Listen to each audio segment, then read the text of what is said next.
Hello, this is Dan Ritchie of Project Dog Waffle Howler. I'd like to show you today one of my favorite tools, and that's the Linear Alpha tool. This is a great tool for adding interest to various images. Say you want to make some color changes, but you don't want to apply it to the entire image, but just to part of an image, say this half of the image.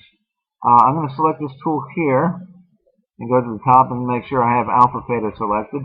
I'm just going to click and drag from one side to the other. Now if I right click on this icon over here, I'll select Show Alpha, and then it'll show me what's just happened in the alpha channel. As you can see right here, it's divided this image into half. You can see these marching ants going down the center of the image. If you look over on this icon, now you can see exactly what's happened in the alpha channel. It's created sort of a gradient. Let me go to Selection and Paint on Alpha, and you can see full screen what's just happened.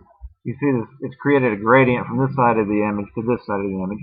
Now when I apply a filter, it'll apply more on this side than on this side. Let me now go back to Paint normally, and I'm going to add a filter here. Adjust hue, saturation, and value. And this is a great way of adding interest to, say, a sky or something like that. That would make a nice kind of a dramatic sky there. Let me cancel this. There's other things we can do with this after all. Let me clear this selection. Say I wanted to make a sunset or a rainy day or something to that effect. I just start at the bottom, click and drag up about that far. Now I've just created a selection that covers the bottom part of this image. And let me go into Adjust Color here. And I'll put this on the Multiply tab. And I'm just adjusting this color underneath here. This is a great way to create a sunset type of effect. And there's other things we could do with this too. We could you could put it on the Add tab and get a brighter, say a foggy effect or a real bright day, that kind of thing. Let me cancel that. There's other things yet we can do with this. For example, I could use the Adjust Saturation and make it look like it's a rainy day by just taking the saturation out of that, and you see it gets gray underneath there. Or another thing I could do is blur that out with a Gaussian blur.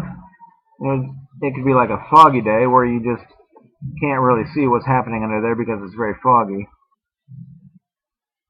And there's lots of other things we can use this filter for, this alpha fader for. Let me load in a different image. First I'll clear the selection.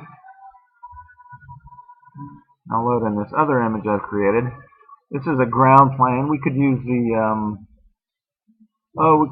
stylize lighting tool to create, say, a water effect or something with this. But I'm not quite ready to do that. When you look at this image that was created from a texture, you can see in the background there's a lot of high frequency detail in the background, and that's kind of unappealing. So I'm going to use this alpha fader to remove some of that. I'll just click here and drag down a little ways. Now when I apply a filter here, it'll only be affecting the top part. So I could blur that out, say with the Gaussian blur, and that would remove the high frequency detail.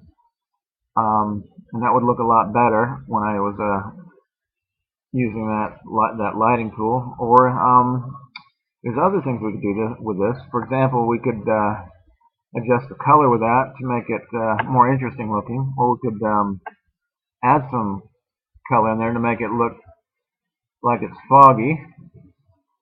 Or another thing we could do is darken that to make it look like there's a depth cue there. And that's just a few of the things you can do with the Linear Alpha Fader tool.